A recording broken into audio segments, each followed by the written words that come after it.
With growing tensions in the Middle East, there have been cries for help from South Africans trapped in that region amid the unsettling climate.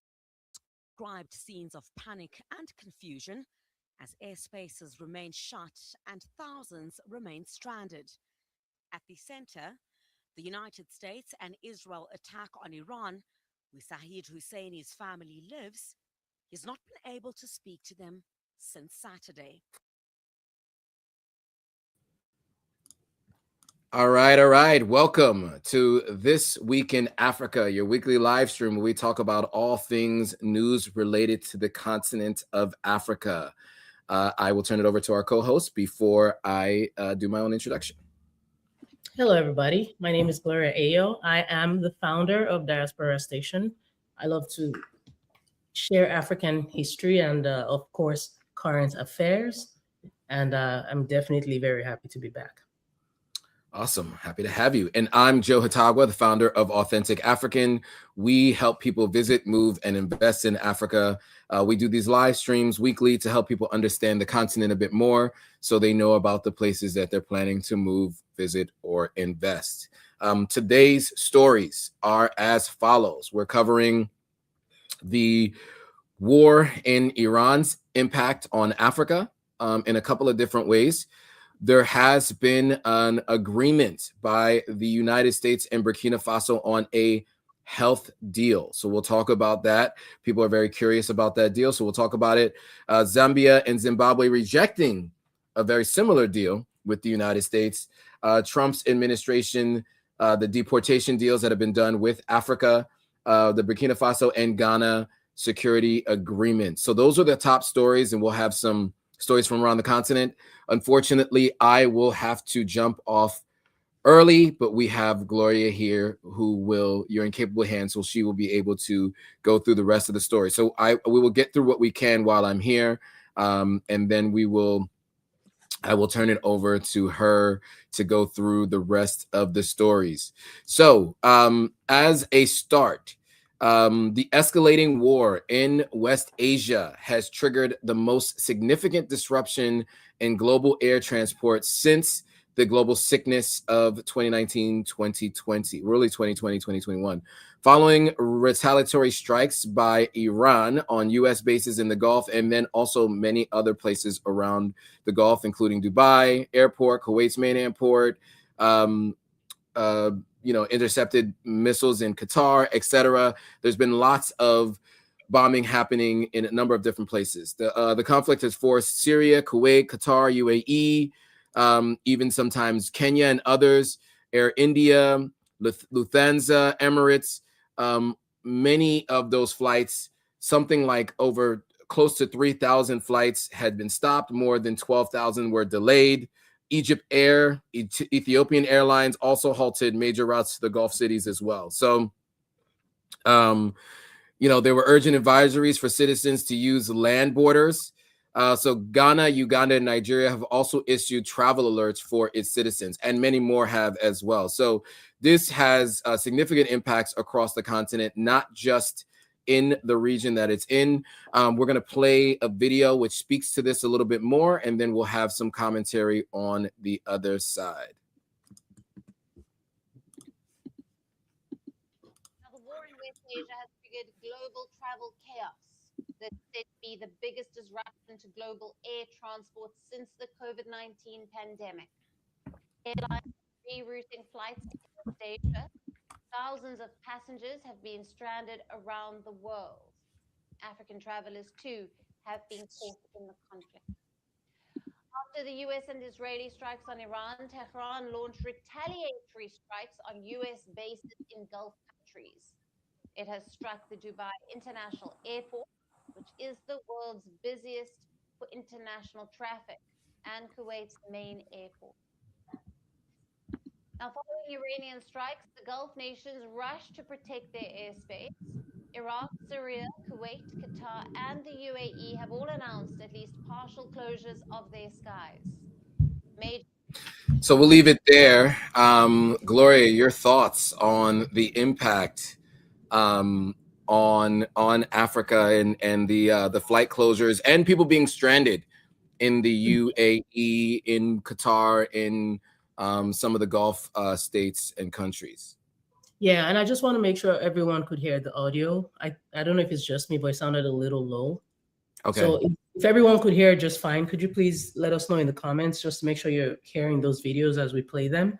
But as far as this, situation going on, I'm obviously personally not a fan of it just because of the antecedents we've seen. And I'm speaking from a global standpoint. The antecedents we've seen, the world is still healing from what's going on in Russia and Ukraine. That has impacted, if I want to just focus on the continent of Africa, that has definitely impacted us. We already have our challenges on the continent, but and this is why it's important for us to occasionally talk about these global issues, because they do impact us ultimately.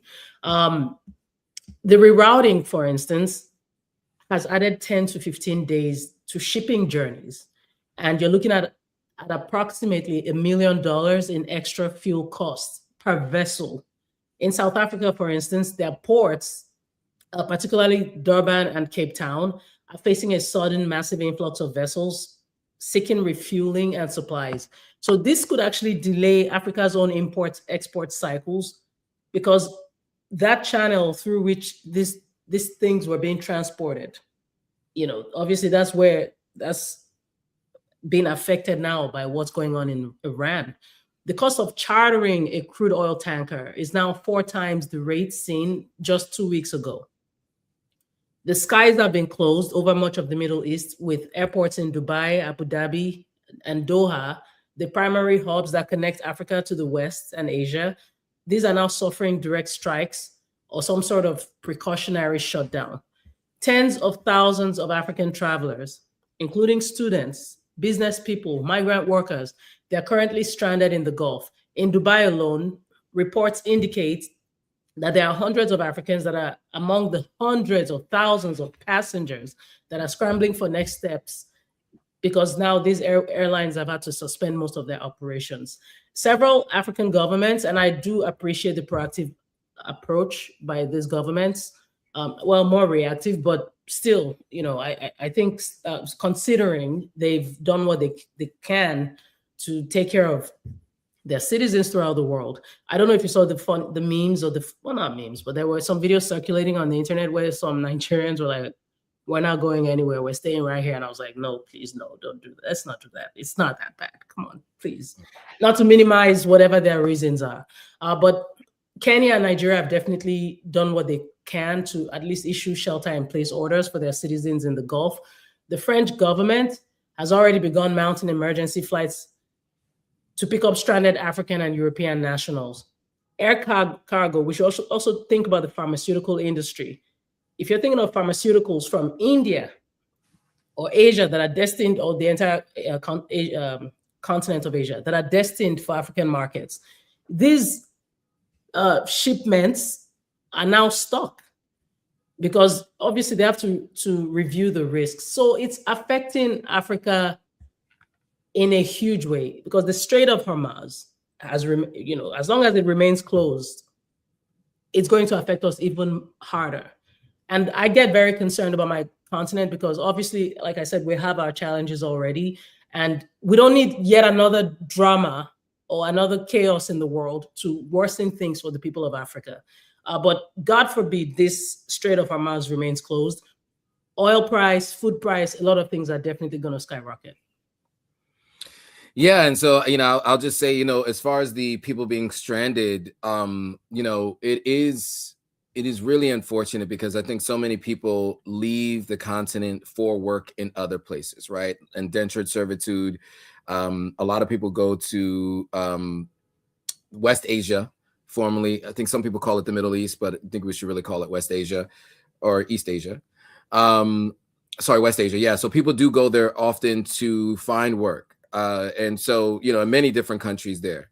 So that's one. And so those people are stranded with no way back home, because they wouldn't want to stay in a situation where it's unstable and you don't know what's happening. There's all kinds of reports about the air defense forces that we do have, that the United States has in those different military bases in those regions, they are apparently running low on that. And so that would mean more damage can happen. And it doesn't seem like a ceasefire is imminent. So what that means is for the Africans in those regions is that it can only get worse, right? So I think, there have been all kinds of notices and things told to people. You can take ground transport to neighboring countries and attempt to fly out of those countries. They haven't really given schedules for flight dates and flights as of yet. Sometimes they just have a flight that goes out. Those who are wealthy are chartering private jets for hundreds of thousands of dollars. But it is a very, very dire situation there. And no one knows where is safe, right? I mean, bombs have been dropped everywhere. And so just on the subject of people being stranded, obviously, we're hoping for those folks to return home safely. And hopefully this can come to an end. So, our people and all people really can live with less devastation and less of a loss of life through these strikes.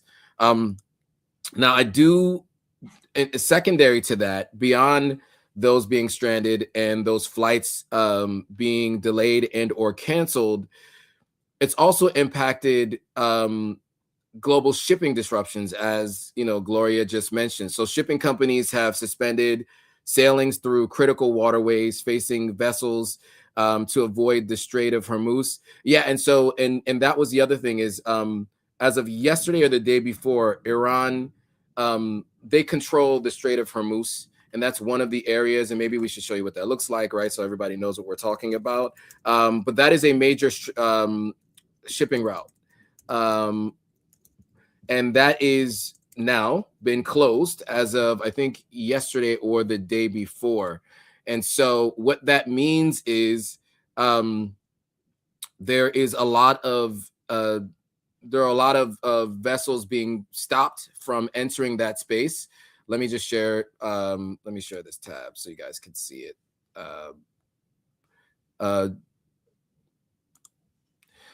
So as you guys can see, I hope this is showing on the screen. Let me see, actually. There we go. There we go. So here you can see, this is the Strait of Hormuz, right? So this is a major trade route. And you see here, and I guess maybe I can get a larger map so you can kind of see the full Gulf and where it impacts, because Saudi Arabia, UAE,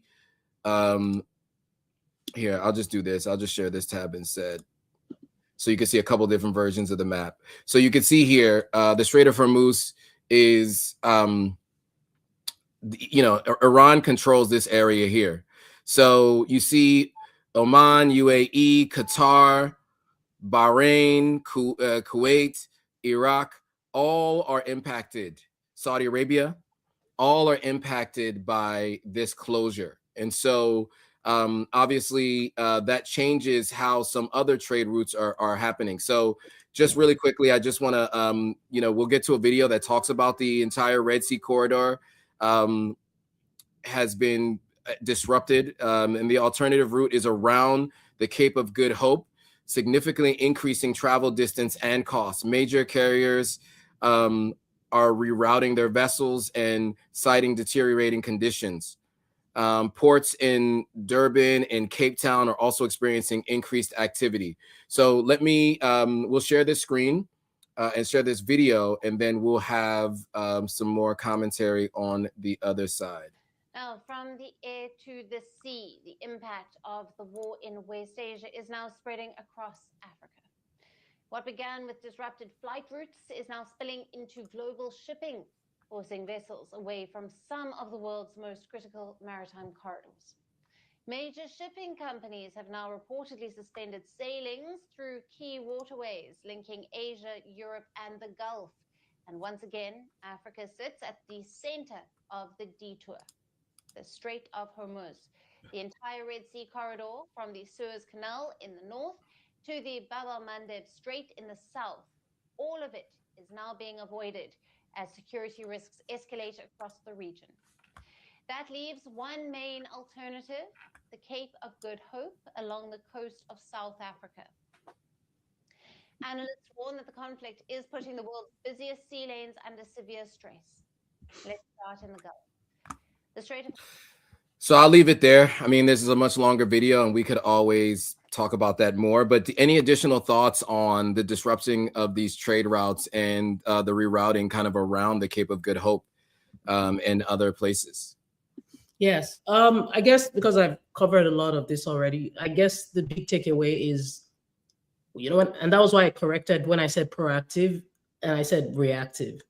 We need to have leaders who can plan in advance. Things will happen in life. The world, things will happen geopolitically, things will happen globally that we have absolutely no control over. Even when it's not happening, for instance, what's going on in Iran is definitely not happening on the continent. But if we have good leaders who are able to proactively ensure that people are taken care of, should, God forbid, something happen, you know what I mean? Once we have good leaders, the impact of things going on throughout the world will have minimal impact. You know, Africa would not be hit as hard. It's not that we still won't be affected, but at least there would have been measures in place. Who knew that there was going to be a pandemic that would shut down the entire world in 2020? Were we prepared enough? We ended up having to get handouts once again from outside the continent. So I guess the big takeaway again is just for us to have good leaders who can be more proactive to plan for things that go on throughout, I think they call it the black swan, things that go on throughout the world that we have no control over. Yeah, 100%. And, you know, so as you mentioned, yes, I mean, and of course you could never fully prepare for something like this, but to your point, there should be safeguards in place, backup plans, other things that can be done to ensure something like this does not impact on the level that it has. You know, what I do see here is the potential for more trade if, in fact, all of these trade routes are working for the folks who are trading this way. So there could be a benefit to South Africa and other countries that have major ports along the way. Because of the amount of fuel that it takes, many of these ships will have to dock somewhere, right? And so I don't know if that means, you know, there's a fee to dock there or even the potential to do business in these places, but there potentially could be a benefit to Africa in this instance. But obviously, you know, the overall tragedy that is happening based on the United States and Israel's preemptive strikes are very, very concerning. And so we hope that, you know, if there's a silver lining to this, there's a benefit to Africa. But at the end of the day, we wish that we weren't even in this position in the first place.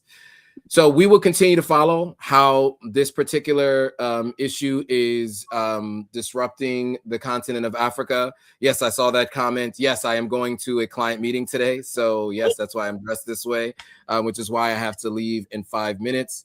I have to go to a work event. Back to the stories. So one of the stories that someone had asked on a comment yesterday, there was a question about this, and we wanted to make sure we covered this, and for you all to hear from you all. We want to hear your thoughts on this next story. So please, as you guys are watching, please share your thoughts. We'd like to hear from you. So the headline is, Trump funds Traoré's health plan as Burkina Faso signs deal with the United States. So what the background to the story is, Ibrahim Traoré has pivoted Burkina Faso security forces east while maintaining ties with the West for health.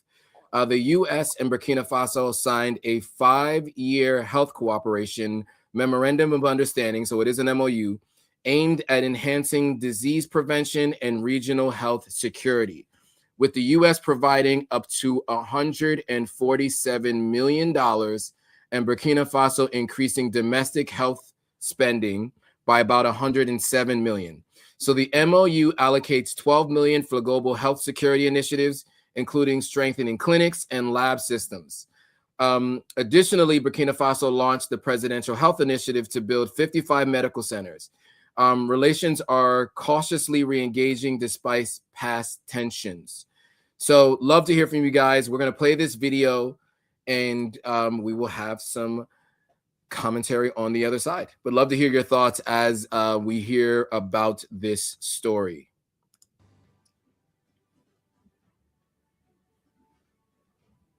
Hello and welcome. We begin in the Sahel, where the lines of global influence are being redrawn in real time. Ibrahim Traoré has officially pivoted east for security, but he's keeping a door open to the west for his country's health. Burkina Faso signed a major public health agreement with the United States. The memorandum focuses exclusively on disease prevention and regional health security. Now, according to the US Department of State, the agreement aims to improve Burkina Faso's ability to prevent, detect, and respond to infectious diseases, including HIV/AIDS, malaria, and future outbreaks. The framework runs for 5 years. Under the deal, the United States intends to provide up to $147 million. In parallel, Burkina Faso has committed to increasing its own domestic health spending by approximately $107 million. By the end of the agreement, US-funded laboratories and health officials are expected to be fully integrated into the Burkinabe system. Now, the deal allocates around $12 million specifically toward broader global health security initiatives. That includes strengthening clinics and laboratory systems in Burkina Faso. All right, we will leave it there. Any thoughts you want to share, Gloria, on this deal? Well, this is a very interesting one because obviously one thing people have praised Ibrahim Traoré for is his ability to stand against the West, stand up to them, and decline any interference in their politics. And, you know, a lot of people have supported him because of that. But I do have to point out that a unique feature of this MOU is the shift away from the way they've been doing it traditionally as far as Western NGOs are concerned. They're going to be directing the funding through state-aligned agencies. They're going to use local Burkinabe contractors.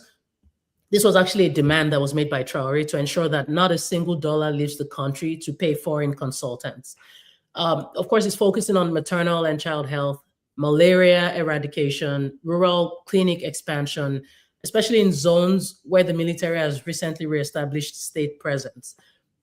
Accepting this deal, obviously, as I pointed out, is in stark contrast to how other African nations have handled similar US health and security initiatives in this year alone. And we're going to get to some in just a bit.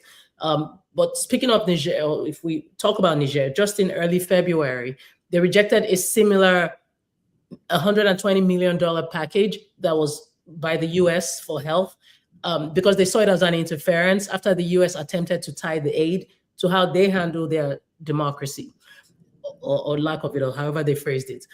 But Traoré, on the other hand, is negotiating a clean deal that's focusing strictly on technical cooperation, and he's bypassing the usual political conditionalities. Now, we talked about Guinea-Bissau, I think, just last week, who suspended did we talk about it? Anyway, not long ago, Guinea-Bissau suspended a US-funded hepatitis B vaccine trial following a massive outcry and criticism by the WHO. So they have avoided that guinea pig narrative, and people are now, you know, obviously looking at Traoré sideways.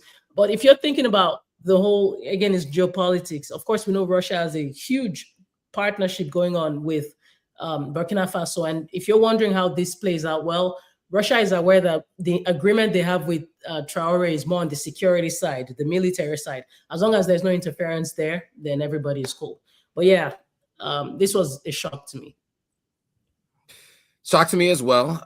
But you know, you pointed out a few key differences between how this is being done versus how it's been done previously.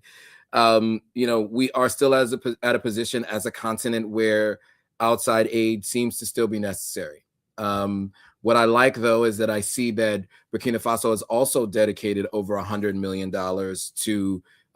to medical services as well. So it's not as if they haven't also almost matched. Well, they've come to 2/3 of the amount that they are going to spend as well. It is shocking. It is interesting. A couple of different things, as you mentioned. One, no outside consultants, all internal staffing. You also covered the fact that Russia is on the security side.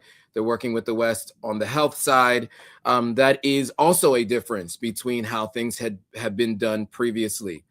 But I know many of you are going to be shocked with this particular deal, considering Michael Langley's comments just 6 months ago, who I don't think he's any longer in the position that he was in previously.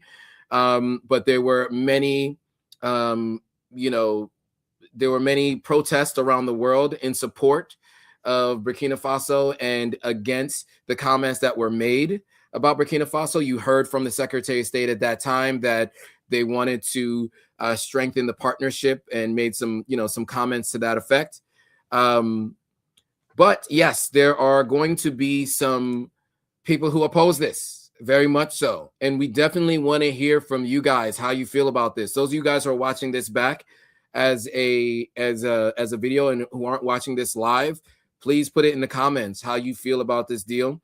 Those of you who are watching live right now, some of you might get to this later because we may have joined the live late. We'd love to hear from you and hear your thoughts. Yeah, I mean, as Gloria said, and I said, this was definitely shocking to us. Was it shocking to you all? And how do you guys feel about the framework of this deal? Would love to hear from you guys who are watching. With that, I am officially at time. I do have to head to this meeting.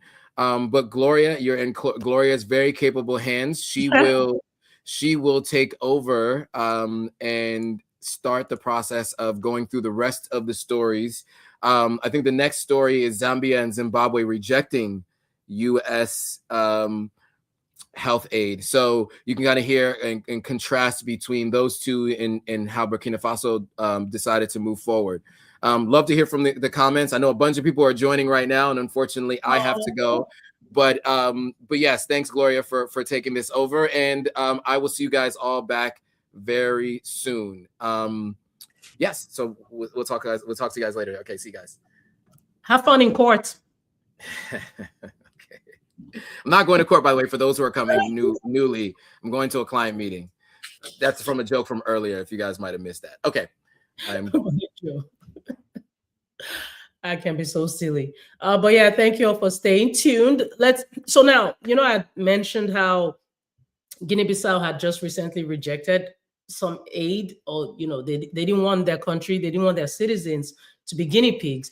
Now let's see the contrast as far as I'm just going to go over that quickly because I don't know if I have time to play the video. But as far as the way Zimbabwe and Zambia have actually approached this, so Zambia and Zimbabwe also were offered the U.S. health aid, just as Burkina Faso has accepted it. Of course, I referenced Niger rejecting it not long ago. Now, Zambia and Zimbabwe are two countries that have completely rejected this aid. Both have declined U.S. health funding due to concerns about these conditions. And this is, where we all raise our brows. We know these people are not going to offer us anything just for free. There's going to be some condition tied to it. And that's why when people say, oh, they love us so much, they want to fight for, I've heard people, like with what happened in Nigeria on Christmas Day, and we think that doing it for, in our own interest. I don't believe it.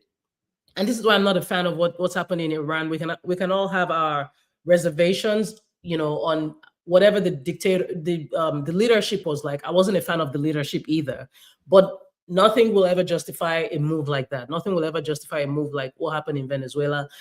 Because of the ripple effect, not only on the regions around those countries, but globally, and how these things affect Africa, a continent that's already vulnerable, when it comes to the economy and things like that. But back to Zambia and Zimbabwe, some of the conditions, things like data sharing, things like having access to their resources, they basically rejected it because why do you need, and when I think of, of certain countries, like when we think of the White House meeting that happened not long ago, where some of our leaders were literally offering their resources. We've seen countries, we've seen the DRC, we've seen countries offering their resources in order to get some sort of partnership.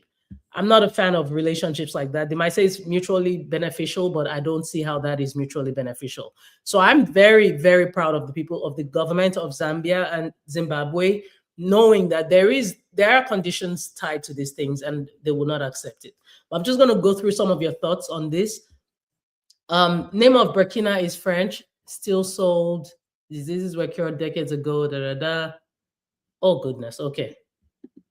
The data part is the scary one. This is from Mosimane. And yes, that is scary. Because if you're giving them access to your data, I mean, what else is there? You've opened your citizens to huge vulnerabilities. There's no telling what they would do with that data. And you think of a certain philanthropist who comes on the continent that everyone, keeps being skeptical about. You're giving them access to this data to do God only. They know what they're going to do with that information. Why can't you just, if you want to be a partner, why can't you just partner with us? These are the concerns. Sometimes our leaders are so desperate. Sometimes they just see the dollar figures and they just accept anything. Thank you for watching from New York. We appreciate you. Brooklyn, rise, Africa, rise. We appreciate you so much. Regarding the deal with Traoré, it seems, Quadwalk says, it seems like a calm deal, especially how it's structured. It's shocking he made the deal, but it's okay. Okay. And that's why I referenced, the fact that he's trying to ensure that nothing leaves the continent. Everything is happening in Burkina Faso. They're not taking the money to foreign consultants or anything. So yes. This is from Mosimane. The consultant detail is an interesting one that I have not heard mentioned anywhere else. Yeah. We like to look at different angles here. Hey girl, read the whole comment. What comment do you want me to read? If you're cussing, I'm not gonna read your comment.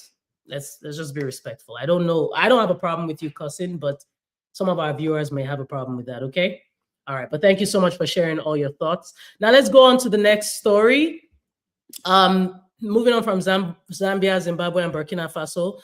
Did you know that Trump's administration is signing new deportation deals with some countries? I'm just going to play the video for you so you can get those details. You will not believe what's going on. But just let me find that video. Just one moment. I'm not used to doing this, so I'm a little rusty, but I will figure it out. I will figure it out. All right, here is the deal. And here we go. Our top story. The US is quietly paying millions of dollars to move migrants out of the country, and several African nations are a part of the deal. This revelation comes from a new 30-page report from Democrats on the Senate Foreign Relations Committee. In the report, the Democrats have slammed the Trump administration for its costly so-called third country deportation deals. Let's take a look at some of its findings. Now, the report says that the US government has directly paid over $32 million to 5 countries to accept nearly 300 deportees, and 3 of them are African nations. Rwanda received $7.5 million to accept just 7 people. Equatorial Guinea also received the same amount to take in 29 deportees, and Eswatini was paid $5.1 million for 15 deportees. The report says that in some cases, the Trump administration paid over $1 million per deportee. The report claims that the majority of these deportees have already returned or are set to return to their home country. In the report, the Democrats have slammed the double standards of the Trump administration. It says that on one hand, the government is slashing billions of dollars in foreign aid, and on the other, it is wasting American taxpayers' money on costly deportations with no measurable impact. The total. All right. Okay. It sounds like the audio was good. Okay, so it looks like everyone could hear that. So basically, there's a report now that has come out showing how much money the Trump administration has spent on sending these third-party migrants to African countries. Rwanda was mentioned, Eswatini, all the countries that we've talked about, Equatorial Guinea, we've talked about them for months. The countries that keep accepting these migrants who are not even necessarily African. You have these migrants coming from the US, and the big elephant in the room has always been around how much this government's actually profiting. And that goes to my point earlier that I made about how when it comes to profit, when it comes to certain moves that are made, where sometimes I wonder about the dignity of our continent. We're now a dumping ground for why Africa? Why didn't you take them to some lofty European nation? You see, you label Africa a certain way, but these countries like the Denmarks and the Swedens of this world, you want citizens from those countries, but you think that we are a dumping ground. But can you blame the West? Can you blame America for making a move like that when you have our own governments desperately accepting these migrants because of the dollar signs attached to them? That's all it is. You think you need the West so badly, and I'm okay with partnerships. I would rather we partnered within the country. I would keep saying that. I don't care how great any nation outside the country is. I think the best option is for us to partner among ourselves. We have the resources, we have enough, we have the brain, we have the talent enough for us to be able to be self-sufficient. But in addition to the dollar deal, they probably think they're getting some favors from the US, and here we are. Africa keeps being a dumping ground. Okay. Somebody wrote the aid at this time is obvious. Okay. I wish you had elaborated. How do you mean obvious? What do you mean specific? But yeah, that's the story on that one. Now let's move on to the next story. This one has to do with, and this is the final story actually. Back to Burkina Faso, the Ghana-Burkina Faso security and trade agreements following the terrorist attacks that happened that were targeting Ghanaian traders. Just last week, we actually referenced some of that. So Traoré and Ghana have signed security deals, and let me share that with you. Here is the video explaining that. Un momento.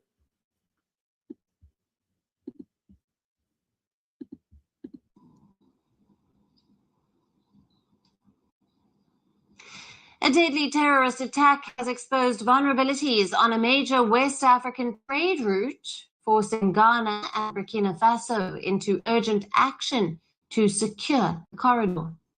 7 new agreements have been signed between the two countries. The goal is to reportedly secure transport routes, protect traders, and to stabilize a lifeline used by millions across the region. And the trigger was a deadly attack earlier this month.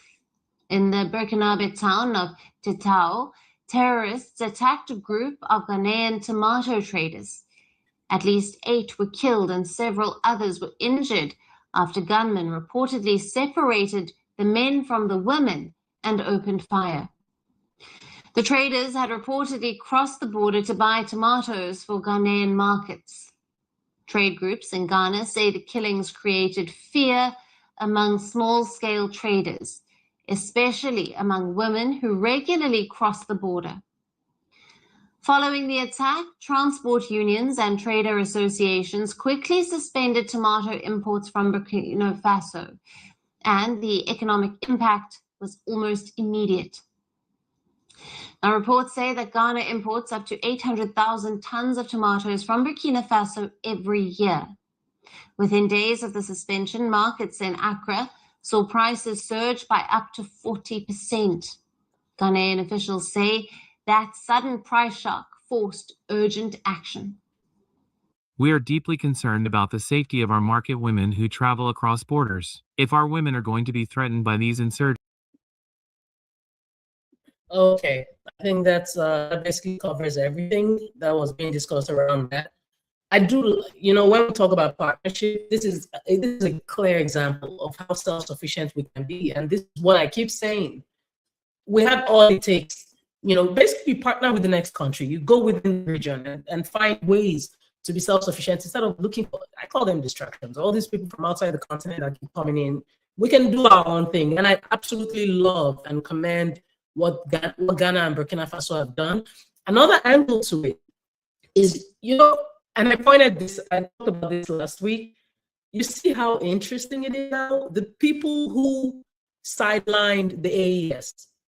And Ghana was, to be fair, Mahama has actually been, he's been more of a big brother in a way and been kinder in his approach towards the AES. He didn't join the rest of the ECOWAS nations that were sidelining them. And who is enjoying that benefit now? Ghana is, because it chose not to. As long as this is who the people want, what is the issue? Especially civilian governments had already failed these people. But you now see how the world is beginning to rally around the AES. I mean, United States is actually offering partnerships, in the form of healthcare or aid. It's very interesting. But this were the countries that you actually wrote off. Now you're having a partnership with Burkina Faso.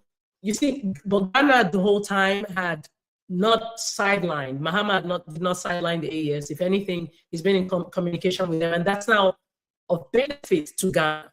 And that's the whole point of what we're saying. If this is who the people want, again, because the civilian governments have failed them, then you have to just accept it. You have to take it for what it is.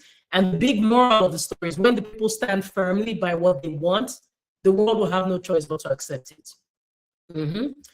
Let me take a comment here by Paulo Stambolidis, 5358.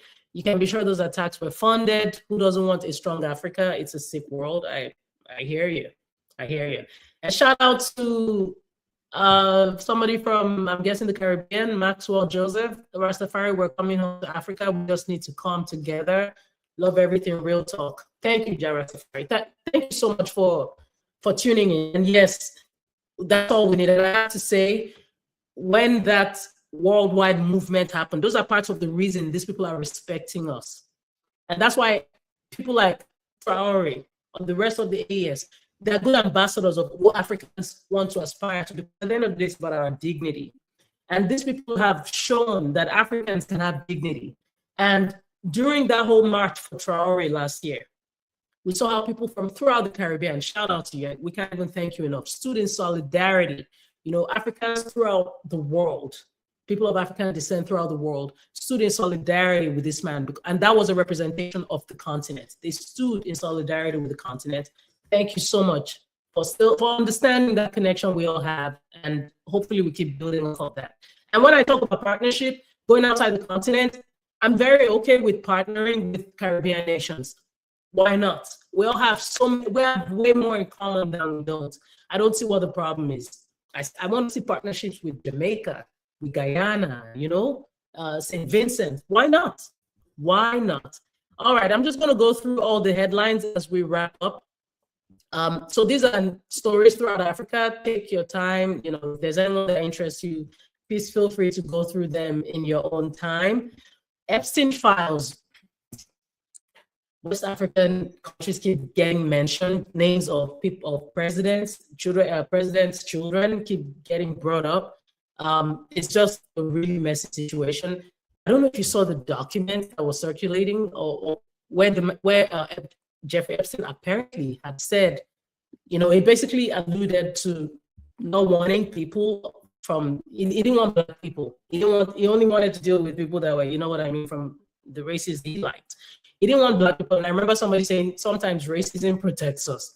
But when it came to taking our resources, when it came to taking our to doing trade or seeing how it could profit off the continent, Africa was very much involved. And it's just so sad. It's how they view us, It's really sad. You don't want the people, but you want their resources. Thank you for not wanting us, you. But anyway, there's some unsealed Department of Justice documents that have revealed that Epstein's extensive efforts to cultivate West African political circles was actually it was a major thing going on. And the files detail his close personal and business ties with Karim Wade, son of former Senegalese President Wade, and Nina Keita, niece of Ivorian President Alan Ouattara. The revelations include Epstein brokering a 2014 Israeli security deal for Ivory Coast, providing legal funding for Wade's defense in 2015, and allegedly requesting Keita to facilitate introductions to young women in Abidjan and Paris. Look up that information what you will. Moving on to Senegal. The Senegalese diaspora is reeling after a 53-year-old naturalized citizen in Diaga Diagne opened fire at the downtown Austin bar on March the 1st, unaliving 2 people and injuring 14 people. FBI investigators have flagged a potential nexus to terrorism, noting that he wore a shirt featuring an Iranian flag and Islamic slogans during the attack. The incident has triggered a sharp political backlash in Texas with calls to restrict immigration from hostile nations. Not a fan, I would never support or defend acts of terrorism, regardless of what your reason are, be they religious, be they ideological. I will never ever support that. It's not great for us. It doesn't look good for us. It makes people even more hostile towards us. We don't want those labels. It's just very unfortunate that happened, but I don't know if you saw that story. That was a big thing that happened in Texas, and it had to do with one of our own.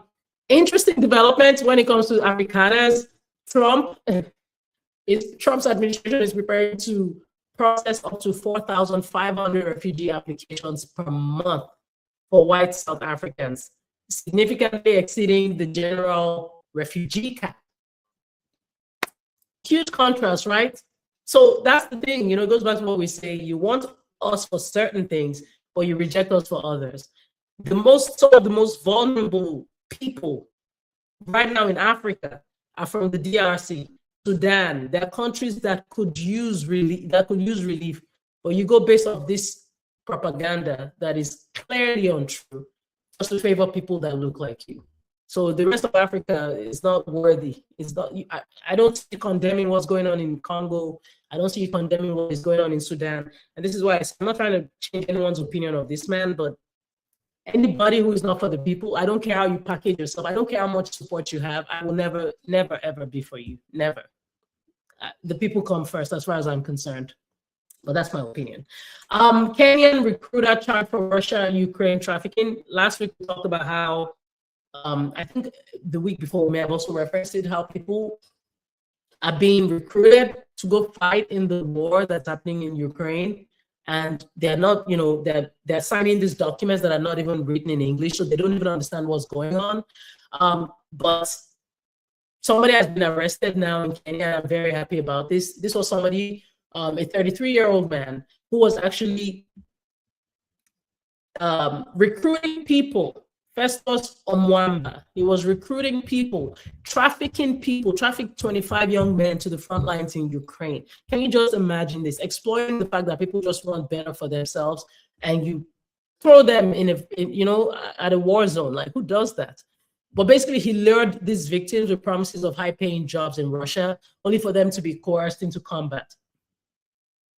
Over 1,000 Kenyans have been recruited, with several already returning home. And some of them actually have life-altering injuries. Like, how, what? It's a hot mess, y'all. It's a hot mess. Mali. Speaking of the AES, Mali is moving closer to its goal of Atlantic Ocean access. Basically, they're working. So the Senegal River, and this again, you see, when I talk about self-sufficiency within the continent, there's an $800 million navigation project along the Senegal River that they're working on. The project aims to establish a commercial artery in Mali and the port of St. Louis in Senegal. So this is actually, there's going to be a groundbreaking ceremony in April next month. And it's the benefit of this happening is that it reduces Mali's landlocked logistics costs by 60%. So now you get a gateway, for its gold, for its cotton exports. So this is a really good thing for Mali. I just love seeing people, countries thrive. That's all we hope for. Finally, the de facto state of Somaliland is facing heightened security risks following its recognition by Israel.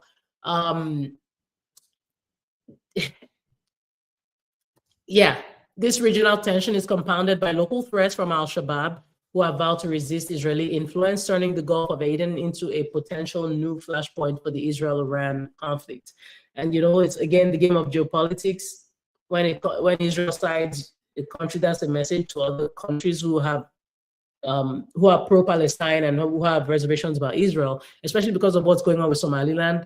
but we know that everything at the end of the day is about geopolitical interest. And all I can ask for is that our leaders know better than to keep allowing themselves be used in these games of geopolitics.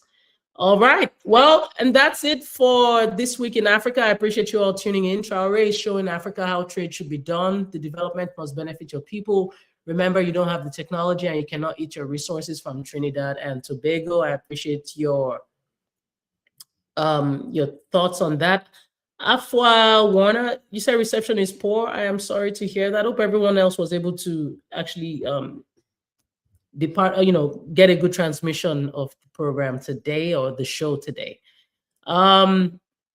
This is interesting. African/tribal leaders profited from this transatlantic slave trade. Them now becoming an immigrant dumping ground in exchange for money shouldn't be surprising. Past patterns show us what to expect. Thank you so much for your thoughts. And keep the comments coming. The one thing we ask for, obviously we don't charge for these shows that we do, but all we ask is that you keep liking, sharing, subscribing, retweeting, reposting, whatever it is you can do. That is all we ask for as far as support. And this way our stories get out there. All we have is really ourselves. So please, that's all we ask for. I am at the Gloria Ayo on all platforms. I love to talk about, things that have to do with African diaspora. I do a lot of history storytelling. I do a lot of analysis of things that are happening currently. And this is why I love being a part of the show, because it really helps me, do that analysis. And of course, Joe Hotagwa is at Authentic African everywhere. And I think there's one that has an underscore. Maybe that's X. I don't know. I think, okay, it's Authentic_African everywhere, but I believe on X where it's Authentic African. But either way, if you type it, it'll pop up. So thank you all so much. And we look forward to seeing you next week, same time. We appreciate you all and have a great rest of the week. Thank you so much. Bye-bye.